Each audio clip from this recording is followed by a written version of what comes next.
लेकिन सबसे पहले आज की तमाम बड़ी खबरें नॉनस्टॉप न्यूज में।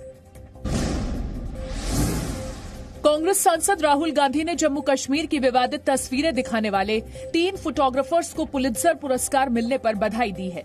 इन तीनों फोटोग्राफर्स ने जम्मू कश्मीर से अनुच्छेद 370 हटने के बाद जम्मू कश्मीर की गलत तस्वीर पेश की थी।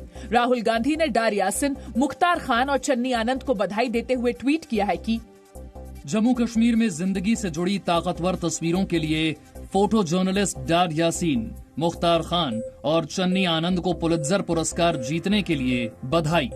हमें आप लोगों पर गर्व है।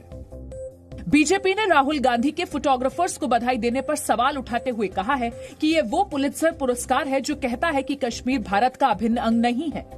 बड़ा आश्चर्य का विषय है कि इन जर्नलिस्ट को जो कि पुलित्जर अवार्ड प्राप्त किए हैं, उन्हें राहुल गांधी जी बधाई देते हैं। आज ये बड़ा आवश्यक है कि कांग्रेस पार्टी के वर्तमान अध्यक्षा सोनिया गांधी जी एक प्रेस कॉन्फ्रेंस के माध्यम से राष्ट्र के सामने ये स्पष्टता रखें कि कांग्रेस पार्टी और कश्मीर इस विषय को लेकर वो क्या कहती है। नेशनल कॉन्फ्रेंस नेता उमर अब्दुल्ला और पीडीपी के अध्यक्ष महबूबा मुफ्ती ने भी तीनों फोटोग्राफर्स को पुलित्जर पुरस्कार से सम्मानित किए जाने पर बधाई दी है। इन फोटोग्राफर्स को फीचर फोटोग्राफी कैटेगरी में सम्मानित किया गया है। ये एक अमेरिकन पुरस्कार है जो पत्रकारिता की 15 कैटेगरी में दिया जाता है। इसके अलावा किताबों, नाटक और संगीत की 7 कैटेगरी में भी ये पुरस्कार दिया जाता है। जम्मू कश्मीर के हंदवाड़ा में शहीद कर्नल आशुतोष शर्मा को आज जयपुर में अंतिम विदाई दी गई। शहीद कर्नल आशुतोष की पत्नी ने मुखाग्नि देने से पहले पति को आखिरी सलामी दी। राजस्थान के मुख्यमंत्री अशोक गहलोत ने भी शहीद को नमन किया।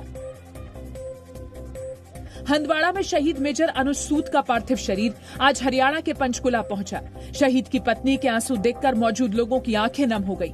सैन्य सम्मान के साथ मेजर सूद का अंतिम संस्कार हुआ। उत्तराखंड के अल्मोड़ा में शहीद लांस नायक दिनेश सिंह को आखिरी सलामी दी गई।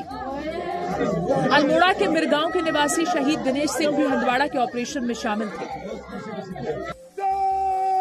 ऑपरेशन में शामिल सेना के नायक शहीद राजेश कुमार का अंतिम संस्कार सोमवार को पंजाब के संगरूर में हुआ था। हंदवाड़ा के काजियाबाद इलाके में सोमवार को शहीद हुए सीआरपीएफ के 3 जवानों को भी आज श्रीनगर में सलामी दी गई। जम्मू कश्मीर के डोडा में सेना और पुलिस के ज्वाइंट ऑपरेशन में हिजबुल मुजाहिदीन का एक आतंकी गिरफ्तार किया गया। आतंकी का नाम तनवीर अहमद मलिक है। आतंकी तनवीर अहमद डोडा के गुंडाना गांव का रहने वाला है। आतंकी तनवीर के पास से एक चाइनीज पिस्तौल और कारतूस बरामद हुए हैं। हिजबुल कमांडर हारून अब्बास के एनकाउंटर के बाद तनवीर फरार हो गया था।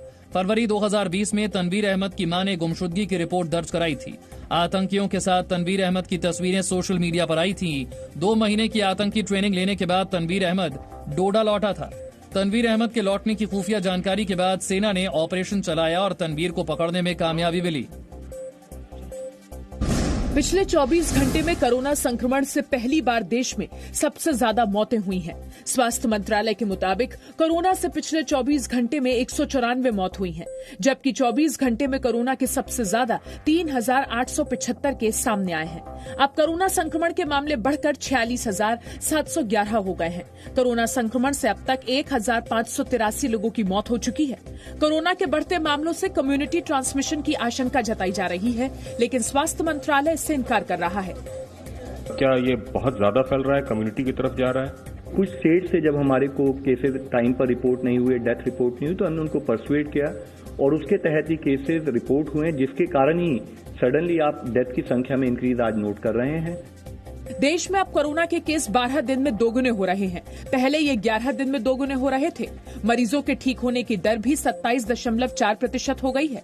इस बीच गृह मंत्रालय ने साफ कर दिया है कि संक्रमण की चेन को तोड़ना जरूरी है। किसी भी दुकान पर 5 से ज्यादा लोगों को खड़ा नहीं होने दिया जाएगा। आज कोरोना से निपटने के लिए बने ग्रुप ऑफ मिनिस्टर्स की मीटिंग भी हुई, जिसमें कोरोना संक्रमण से निपटने के लिए इंफ्रास्ट्रक्चर बढ़ाने की रणनीति बनाई गई। पश्चिम बंगाल सरकार ने माना है कि कोरोना संक्रमण का डाटा इकट्ठा करने में उससे गलती हुई है। राज्य के मुख्य सचिव राजीव सिन्हा का कहना है कि ऐसा हो सकता है कि कोरोना से जुड़े कुछ मामले दर्ज नहीं हो पा रहे हों।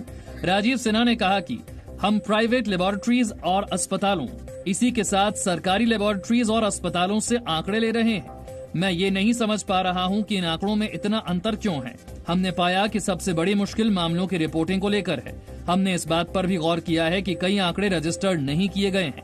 ये जानबूझकर नहीं किया गया। ममता सरकार ने 3 दिन बाद कोरोना से जुड़े आंकड़े जारी किए थे। केंद्रीय स्वास्थ्य मंत्रालय के मुताबिक पश्चिम बंगाल में अब तक कोरोना संक्रमण के 1259 मामले हैं, जबकि संक्रमण से 133 लोगों की मौत हुई है।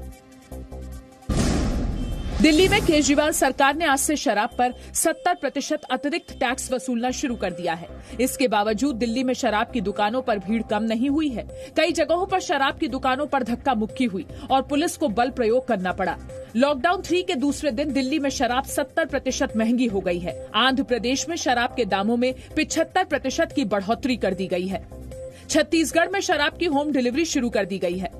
सूत्रों के मुताबिक यूपी में भी शराब महंगी हो सकती है। पंजाब में भी शराब की होम डिलीवरी शुरू कर दी गई है। गाजियाबाद में शराब की दुकानों पर अफरा तफरी रोकने के लिए 700 पुलिस वालों को तैनात किया गया है। देश भर में शराब की दुकानों पर जुट रही भीड़ को लेकर केंद्रीय स्वास्थ्य मंत्री हर्षवर्धन ने चिंता जताई है। सोशल डिस्टेंसिंग है, ये आज के समय में जब तक वैक्सीन नहीं मिली है देश को या दुनिया को, तब तक ये सबसे बड़ी सोशल वैक्सीन है। लेकिन अगर मास्क लगाया हुआ है, सोशल डिस्टेंसिंग मेंटेन की हुई है, तो ये सोशल डिस्टेंसिंग तो सबको फॉलो करना है।